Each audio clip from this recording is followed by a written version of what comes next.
Hi అండి. ప్రేమతో రెండో భాగం వినండి. కానిస్టేబుల్ బయటికి తీసుకొచ్చి ఒక వారగా అరుగు మీద కూర్చోబెట్టి వాటర్ బాటిల్ చేతికిచ్చింది. సునంద దగ్గరున్న బాబు కూడా ఏడుస్తున్నాడు తల్లిని చూసి. సునంద బాబుని తీసుకొచ్చి లావణ్య దగ్గర వదిలి, ఏమ్మా గుర్తుపట్టావా అంది. అతను నా భర్త కాదు మేడం అంది లావణ్య. విక్రాంత్ దగ్గరకొచ్చి, మేడం అతని పేరెంట్స్ వచ్చారు అన్నాడు. తీసుకువెళ్ళు, వాళ్ళేం చెబుతారో అంది సునంద. చేతి మీద నీ పేరు పచ్చబొట్టుంది చూసావా అంది. అది చూడలేదేమో అనే అనుమానంతో. చూశాను మేడం, ఖచ్చితంగా అతను నా భర్త కాదు. నా భర్తకి పచ్చబొట్టు వేయించుకోవడం అంటే మహాభయం. కానీ మేడం, ఇతనిని ఖచ్చితంగా నా భర్తే చంపుంటాడు అంది కళ్ళ నుండి నీళ్లు బయటకి ఉరుకుతుండగా. ఇతనెవరో నీకు తెలుసా అంది సునంద. తెలియదు మేడం అంది లావణ్య. బ్రుకిటి ముడివేసి, మరి ఎలా చెప్పగలుగుతున్నావు అంది సునంద. అంటే ఎవరైనా నా పేరు ఇలా వేయించుకుంటే వాళ్ళని చంపేస్తానని చెప్పేవాడు. అందుకే నేను ఖచ్చితంగా నా భర్త ఇతను చంపేశాడు అనుకుంటున్నాను అంది. విక్రాంత్తో పాటు లోపలికి వెళ్ళిన వాళ్ళు ముఖం గుర్తుపట్టలేకుండా ఉండడంతో గుర్తుపట్టలేదు, కానీ చెయ్యి చూసిన వెంటనే ఇతను ఖచ్చితంగా నా కొడుకు సురేష్ అన్నారు వాళ్ళిద్దరూ. గొల్లు గొల్లుమని ఏడుస్తుంటే వాళ్ళని తీసుకొచ్చి బయట కూర్చోబెట్టాడు. వాటర్ ఇచ్చి సునందను పిలిస్తే సునంద వచ్చింది. అసలు నా కొడుకుని ఇదే చంపేసి ఉంటుంది మేడం.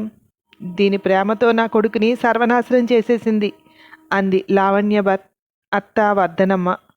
వాడికి పచ్చబొట్టు వేయించుకోవడం అంటే ఎంతో భయం. అలాంటిది దీని పేరు పచ్చబొట్టు వేయించుకున్నాడు. రాక్షసి, నా కొడుకు ప్రాణాలు తీసాక దాకా వదలలేదు కదా నువ్వు అన్నాడు దూరంగా కూర్చున్న కోడలను చూస్తూ గట్టిగా ప్రకాష్. ఇతను తన భర్త కాదు అంటోంది అంది సునంద. కాకపోవడం ఏంటి మేడం, చేతి మీద తన పేరు వేయించుకుంటేను వాడే. ఇది కావాలని డ్రామాలాడుతోంది అంది ఏడుస్తూ. మీ కొడుక్కి పచ్చబొట్టు వేయించుకోవడం అంటే భయమట. వేసుకున్న వాళ్ళని చంపేస్తాను అనేవాడని తెలిసింది అన్నాడు విక్రాంత్. ఇది పచ్చబొట్టు వేయించుకోమని పీక్కు తింటుంటే ఆ మాట అని ఉంటాడు సార్. వాడేమీ అందరినీ చంపే రాక్షసుడు ఏం కాదు. నా కొడుకు దేవుడు. దీనికి ఇది చెప్పినట్టే అందరూ వినాలి. నా కొడుకుని ప్రేమించి తనను వల్లో వేసుకుని వాడి జీవితాన్ని నాశనం చేసేసింది. ఇప్పుడు వాడు సంపాదించుకున్న డబ్బంతా తీసుకుని వాడిని చంపేసింది. నాకైతే పూర్తిగా మా కోడల మీద అనుమానం ఉంది అన్నాడు ప్రకాష్. సునంద కానిస్టేబుల్కి కళ్ళతో సైగ చేసి మళ్ళీ లావణ్య దగ్గరికి వెళ్ళింది. ఆ కానిస్టేబుల్ వాళ్లతో మాటలు కలుపుతూ, పాపం ఆవిడతో పాటు పిల్లాడు కూడా ఏడుస్తున్నాడు. మీరు తీసుకోవచ్చు కదా పిల్లాడిని అంది వాళ్ళిద్దరితో. వాడు మా దగ్గరికి రానివ్వదు. నా పెద్ద కొడుకు పిల్లలు ఉన్న స్కూల్లోనే వేసింది ముందు. వాళ్ళతో పాటు వీడు కలిసి ఆడుతున్నాడని, మా దగ్గరికి వస్తున్నాడని దూరంగా స్కూల్లో వేసేసి ఇల్లు కూడా మార్చేసింది. మా గురించి ఏం చెప్పి పెట్టిందో తెలీదు. దగ్గరికి వస్తే చాలు మమ్మల్ని చూసి భయపడ్డం మొదలుపెట్టాడు వాడు. అందుకే మేం దూరంగా ఉండిపోయాం. నా కొడుకు దీనికోసం దేశాలు పట్టుకుపోయాడు. దీని కొడుకుని మా దగ్గరకు కూడా రానివ్వకుండా చేసింది. మా ఉసురు ఖచ్చితంగా దానికి తగిలి తీరుతుంది. మీ మేడంకి చెప్పు, నేను వస్తున్నాను స్టేషన్కి. మేము మా కోడల మీద కంప్లైంట్ ఇవ్వబోతున్నాం అంది. శవాన్ని మార్చురీలో భద్రపరిచి మళ్ళీ అందరూ స్టేషన్కి వచ్చారు. మా కొడుకుని మా కోడలే చంపిందని అనుమానంగా ఉంది అని కంప్లైంట్ రాసిచ్చారు వాళ్ళిద్దరూ. అతను నా భర్త కాదు, కానీ నా భర్త ఇతన్ని చంపి ఉంటాడు అని స్టేట్మెంట్ ఇచ్చింది లావణ్య. కంప్లైంట్ ఇవ్వడం అయిన తర్వాత ఎవరంతట వాళ్ళు వెళ్తుంటే వాళ్ళని సీక్రెట్గా అబ్జర్వ్ చేయమని 2 కానిస్టేబుల్స్ని పంపించింది సునంద. తల్లిదండ్రులని అనుసరిస్తున్న కానిస్టేబుల్కి వాళ్ళిద్దరూ ఇంటి గుమ్మం ముందే కూర్చుని అలోపలోమని ఏడుస్తూ కొడుకు చనిపోయాడని, పచ్చబొట్టు ఇష్టం లేకపోయినా తన పేరు పచ్చబొట్టుగా వేయించుకున్నాడని, మాయలాడి నా కొడుకు జీవితం నాశనం చేసింది అంటూ శోకాలు పెడుతున్నారు. చుట్టుపక్కల అందరూ పోగయ్యారు. లావణ్య కొడుకుని తీసుకుని ఇంటికి వచ్చి ఒక 10 నిమిషాలకు వాడిని బయటకు తీసుకొచ్చి బయట ఆడుకుంటున్న పిల్లల దగ్గర ఆడుకోమని వదిలేసి లోపలికి వెళ్ళి తలుపులు వేసుకుంది. కానిస్టేబుల్కి అనుమానం వచ్చింది. ఈ అమ్మాయి సూసైడ్ ఏమైనా చేసుకుంటుందా అని అనుమానంగా ఇంటి వెనకకు వెళ్ళి అక్కడున్న బెడ్రూమ్ విండోలో నుండి చూస్తుంటే బీరువా ఓపెన్ చేసి బీరువాలో ఉన్న చీరలన్నీ పిచ్చిదానిలా కింద పడేస్తుంది. దాంట్లో నుండి సిమ్ తీసి తన మొబైల్లో పెట్టి ఎవరికో ఫోన్ చేసింది. కట్ చేసి ఏడుస్తూ మళ్ళీ కళ్ళు తుడుచుకుంటూ మళ్ళీ చేస్తోంది. ఇదంతా గమనిస్తున్న కానిస్టేబుల్ వెంటనే విక్రాంత్కి విషయం అందజేశాడు. ఫోన్ తీసుకుని బయట పెరట్లోకి వచ్చి అటు ఇటు తిరుగుతూ మళ్ళీ మళ్ళీ ట్రై చేస్తోంది. లావణ్య దృష్టి అక్కడే ఉన్న ఫోన్లో మాట్లాడుతున్న కానిస్టేబుల్పై పడింది. వెంటనే ఫోన్లోంచి సిమ్ తీసి ఏమీ తెలియనట్టు వాష్రూమ్లోకి వెళ్ళి కమోడ్లో వేసి వాటర్ ప్రెస్ చేసింది. మామూలుగా వచ్చి ఎప్పట్లాగే ఏదో ఫోన్లో మాట్లాడుతున్నట్టు ఫోన్ పట్టుకుని ఎవరికో ఫోన్ చేసి అటు ఇటు తిరుగుతోంది. లావణ్య వాళ్ళ పేరెంట్స్ని రప్పించారు. విక్రాంత్, సునంద ఇద్దరూ కూర్చొని ఉన్నారు. వాళ్ళని కూర్చోమని, చెప్పండి మీ అల్లుడిని ఎందుకు చంపించారు అని అడిగింది సూటిగా సునంద. అల్లుడా? నాకు అసలు కూతురే లేదు, అల్లుడెక్కడి నుంచి వస్తాడు అన్నాడు లావణ్య తండ్రి శ్రీనివాస్. మరి లావణ్య ఎవరు? తను మీరే తన పేరెంట్స్ అని చెప్తోంది అన్నాడు విక్రాంత్. మా కర్మకాలి, దానిని కన్నవాళ్ళం మేమే. ఎప్పుడూ మా మాట వినలేదు. ఎప్పుడైతే పెళ్లి చేసుకుందో అప్పుడే మా దృష్టిలో మా కూతురు చచ్చిపోయింది. మాకు కూతురు లేదు అంది తల్లి. ఆ కోపంతోటేనా ఆమె భర్తను చంపించారు అంది సునంద. చచ్చిపోయాడా? పోనీలేండి, పీడ వదిలింది. ఇది కూడా పోతే మా కొంపకు పట్టిన దరిద్రం వదిలిపోయేది. ఇది చేసిన పనికి ఊర్లో తలెత్తుకుని తిరగలేక ఇక్కడికి వచ్చేసాం. ఇక్కడికి వచ్చేసినా మాకు ఆ అపవాదులు పోలేదు. నా కొడుకు పెళ్ళి, అది చాలా అడ్డంగిగా మారింది. ఇప్పుడే అవన్నీ తొలగి వాడి పెళ్ళి కుదిరింది. మేడం, దయచేసి మమ్మల్ని మళ్ళీ ఈ రొంపిలోకి లాగకండి అంది. ఎందుకు చేశారు ఈ పని అంది సునంద. మేడం, ఈ పని మేమేం చేశామని ఎక్కడొప్పుకున్నాం? మాకు దీంతో సంబంధం లేదు. కానీ ఎవరు చంపారో మీకు తెలిస్తే చెప్పండి. వాడికి మేము దండేసి సన్మానం చేయాలి. నేను చేయలేని పని వాడు చేశాడు. పాపపుణ్యాలకు భయపడి వాడి కర్మాన వాడే పోతాడని ఊరుకున్నాం. మా పిల్లే మా వాట విననప్పుడు వాడితో మాకెందుకని మేమే వదిలేశాం అన్నాడు. విక్రాంత్ ఫోన్ రింగ్ అవుతుంటే లేచి బయటికి వెళ్ళి కానిస్టేబుల్ చెప్పిందంతా విని, సరే అలాగే అబ్జర్వ్ చేస్తూ ఉండు. ఎవరైనా కలుస్తుందా లేదా ఎవరైనా ఇంటికి వస్తున్నారా అనేది కూడా అబ్జర్వ్ చెయ్యి అన్నాడు విక్రాంత్. అదయ్యాక లోపలికొచ్చి, మీ అంతటి మీరుగానే చేశారా? మీ అమ్మాయితో కలిసి ముగ్గురు కలిసి ఆ డబ్బు దొబ్బేసి అతను చంపేశారా అన్నాడు విక్రాంత్. వాడి దగ్గర డబ్బు కూడా ఉందేటి? ఏమో సార్, అతని విషయాలు మాకు ఏం తెలీదు. దుబాయ్ వెళ్ళాడని తెలుసు కానీ డబ్బు సంపాదించి వస్తున్నాడని తెలీదు. ఒకసారి నా కూతురు నా ఇంటికి వచ్చింది, కానీ నేనే రానివ్వలేదు. ప్రేమ పెళ్లి చేసుకుని ఎక్కడికో పోయి వాడు వదిలేస్తే తిరిగి వచ్చింది అని అపవాదు పడుతుందని. వాడికి డైవర్స్ ఇస్తే రానిస్తానని చెప్పాను. అది వెళ్ళిపోయింది. ఇక మళ్ళీ ఎప్పుడూ మా దగ్గరికి రాలేదు అన్నాడు. అతను దుబాయ్ వెళ్ళాడు. అమ్మాయి చంటిపిల్లోడితోటి ఉంది, ఒంటరిగా ఉంటుంది అని జాలి కూడా కలగలేదా మీకు? అల్లుడు చచ్చిపోయాడని చెప్తే పీడ వదిలిందంటున్నారే. కూతురు ఎలా ఉందో అని ఆలోచిస్తున్నారా అంది సునంద. నడి రోడ్డు మీద మమ్మల్ని ఎన్నో మాటలని మమ్మల్ని కాదనుకుని వాడితో వెళ్ళిపోయింది. ఏ మొహం పెట్టుకుని దాని దగ్గరికి వెళ్ళమంటారు? నిజంగా అంత ప్రేమ ఉన్నదైతే అది ఒంటరిగా ఉంటుంది కనుక, నాన్న నువ్వు చెప్పినట్టు వింటాను అని నాకు ఒక ఫోన్ చేయొచ్చు. లేదా మా దగ్గరకు వచ్చి మీతోనే ఉంటాను, మీరే కావాలి అంటే నెత్తి మీద పెట్టుకునేవాళ్ళం కదా. చిన్నది, దానికే అంత పంత ఉంటే మాకెంత ఉండాలి అంది. మీరు మాకు చెప్పకుండా ఎక్కడికి వెళ్ళకూడదు, ఊర్లోనే ఉండాలి. ఈ కేసు తేలే వరకు. విక్రాంత్, డీటెయిల్స్ అన్నీ తీసుకుని పంపించు అంది సునంద. వచ్చే నెలలో నా కొడుకు పెళ్లి పెట్టుకున్నాం మేడం. ఇప్పుడు ఈ కేసులయ్యి మా మీద రుద్దకండి. ఒకవేళ నిజంగానే నా కూతురే నా అల్లుడిని చంపేసిందన్నా దాన్ని తీసుకువెళ్ళి జైల్లో పడేయండి. అంతేకాని ఆ పిల్లోడిని తీసుకొచ్చి మా ఇంటికి రావడం అలాంటివి ఏం వద్దు. మాకు దానికి ఏ సంబంధం లేదు అంది. మీరు వెళ్ళొచ్చు. మిమ్మల్ని గమనిస్తూ ఉంటారు మా వాళ్ళు. మీరు ఎక్కడికి బయటికి వెళ్ళే ప్రయత్నాలు చేయకండి. చేసినట్టయితే మీరు ఎక్కడున్నా మేము అరెస్ట్ చేసి తీసుకురాగలం అంది. మీరు చెప్పేదాకా మేము ఎక్కడికి వెళ్ళం మేడం. కాకపోతే కొంచెం తొందరగా తేల్చేయండి. నా కొడుకు పెళ్లి టైంకి ఈ దరిద్రం అంతా వదిలిపోవాలి మాకు అంది. వాళ్ళు వెళ్ళాక ఒక కానిస్టేబుల్ని పిలిచి వాళ్ళని అబ్జర్వ్ చేస్తుండు అంది సునంద. ఓకే మేడం అని వెళ్ళిపోయాడు. సునంద ఫోన్ చేసి, నేను నీకు కొన్ని డీటెయిల్స్ పంపిస్తున్నాను, ఒక్కసారి వెళ్ళి వాళ్ళని కలువు. నీ మాటల చమత్కారంతో ఏం జరిగిందో తెలుసుకో అంది సునంద. అటు నుండి ఓకే మేడం అని కాల్ కట్ చేసింది. విక్రాంత్, వాళ్ళ పేరెంట్స్కి డిఎన్ఏ గురించి చెప్పు. వాళ్ళ దగ్గర నుండి శాంపిల్స్ కలెక్ట్ చేయించు. అమ్మాయి ఏమో తన భర్త కాదంటుంది, వీళ్ళేమో మా కొడుకే అంటున్నారు. ముందు దీని సంగతి చూడు. రిపోర్ట్స్ రానివ్వు, అప్పటి వరకు శవాన్ని మార్చురీలో ఉంచాలి అంది సునంద. సుందు, ఆ ఎస్పీ ఫోన్ చేస్తున్నాడు, నీతోనే మాట్లాడతానంటున్నాడు, పదే పదే కాల్స్ చేస్తూనే ఉన్నాడు అన్నాడు విక్రాంత్. ఏంటి విషయం అంది సునంద. ఏముంది, ఈ అమ్మాయి నా భర్త కాదని చెప్పిన విషయం తెలిసిందట, ఆ కేసు వాళ్ళదే అంటున్నాడు అన్నాడు. ఆ అమ్మాయి తిరిగి కేసు ఫైల్ చేసింది అని చెప్పకపోయావా? ముందా ప్రయత్నం చూడు. ఆ అమ్మాయిని తీసుకొచ్చి ఇతన్ని నా భర్తే చంపాడు అని కేసు ఫైల్ చేయించు. నువ్వు వెళ్ళి అమ్మాయిని తీసుకురా, నేను మాట్లాడతా వీడితో అంది. మన కానిస్టేబుల్ తీసుకొస్తోంది, తన ప్రవర్తన అనుమానంగానే ఉంది, ఏదో దాస్తోంది అన్నాడు విక్రాంత్. మరి ఇంకేటి, నేను మాట్లాడుతూ ఉంటా, నువ్వు ఈలోపు కేసు ఫైల్ చేయించు. అమ్మాయితో చల్లగా మాట్లాడు. ఇదంతా ఆవిడ భర్తే చేశాడని, కావాలని డ్రామా ఆడుతున్నాడు అన్నట్టు మాట్లాడాలి.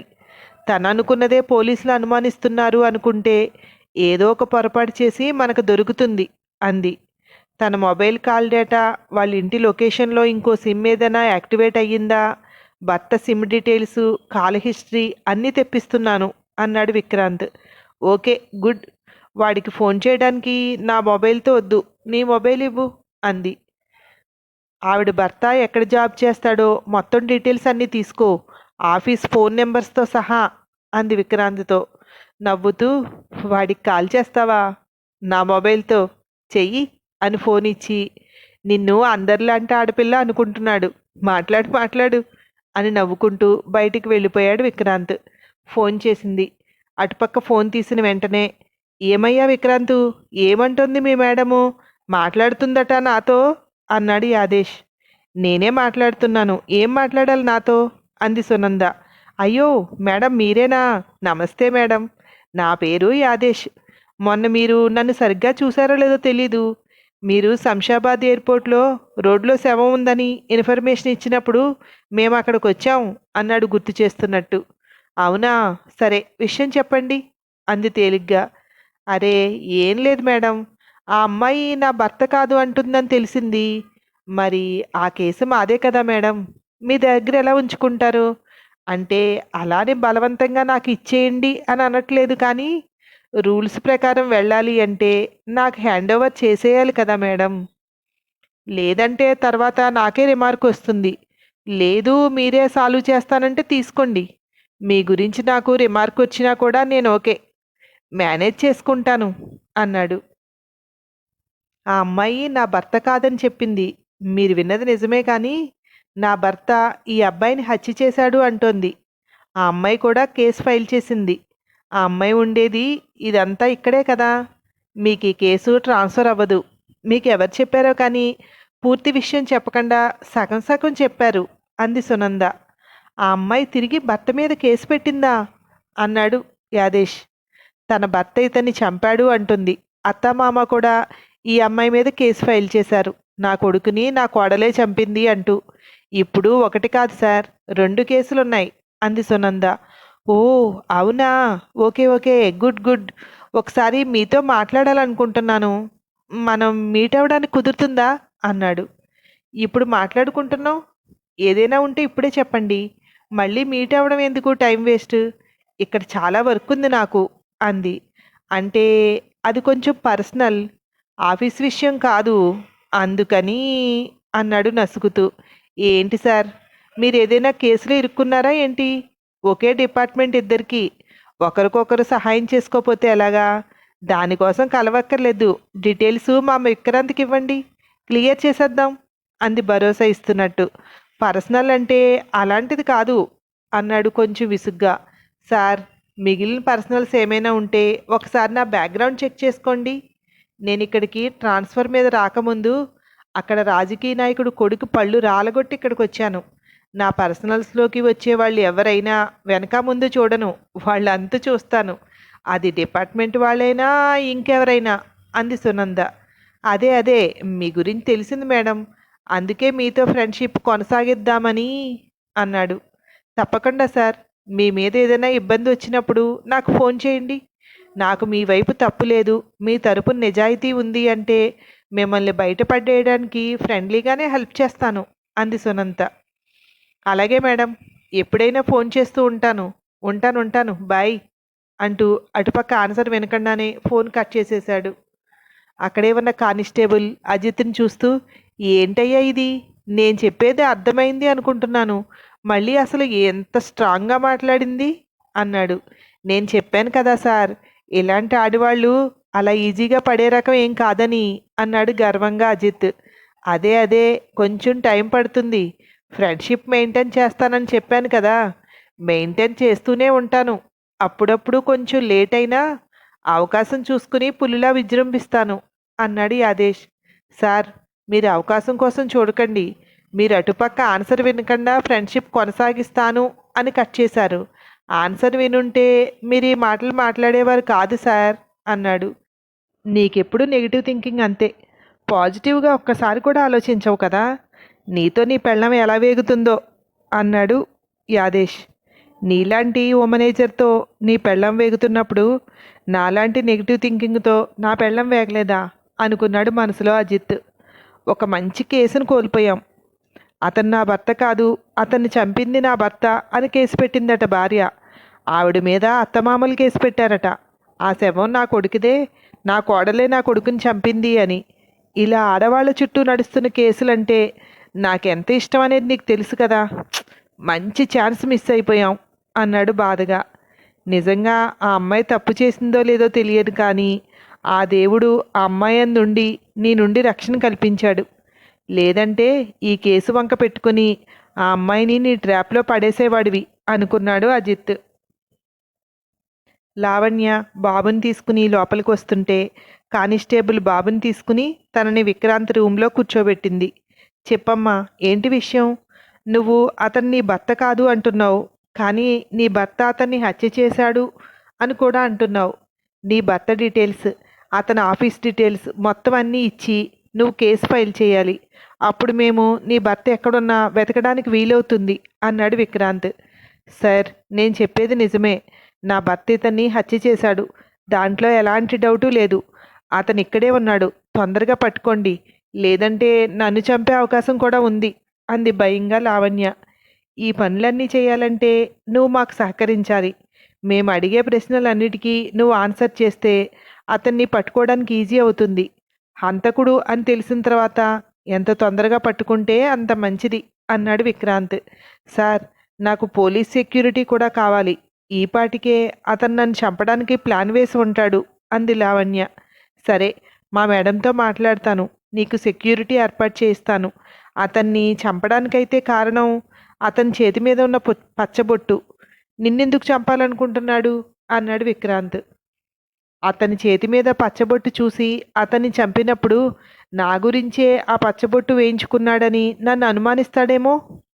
అలా అనుమానించడం వల్లే ఇండియా వచ్చి నాకు కనిపించకుండా నన్ను చంపడానికి ప్లాన్ చేస్తున్నాడేమో అనిపిస్తోంది.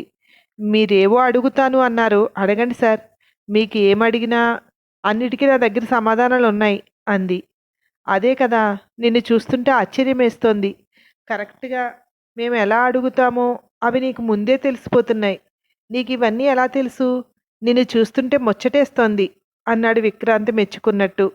అంటే కొంచెం ఈ టైపు సినిమాలన్నీ నేను ఎక్కువ ఇష్టపడతాను సార్, అందుకని ముందే ఊహించగలుగుతున్నాను అంది లావణ్య. సరే, నేను అడుగుతాను, మీరు చెప్పండి. ఇతను నోట్ చేస్తాడు. నీ భర్త మనస్తత్వం ఎలాంటిది? కూల్గా ఆలోచిస్తాడా, ఓవర్గా రియాక్ట్ అవుతాడా అన్నాడు విక్రాంత్. మొదట్లో కూల్గానే ఉండేవాడు సార్. తర్వాత ఎందుకో తెలీదు, నా మీద విపరీతమైన ప్రేమ కురిపించేవాడు. నా వంక ఎవరైనా చూసినా, నేను ఎవరితోటన్నా మాట్లాడినా కానీ కోపం వచ్చేసేది అంది.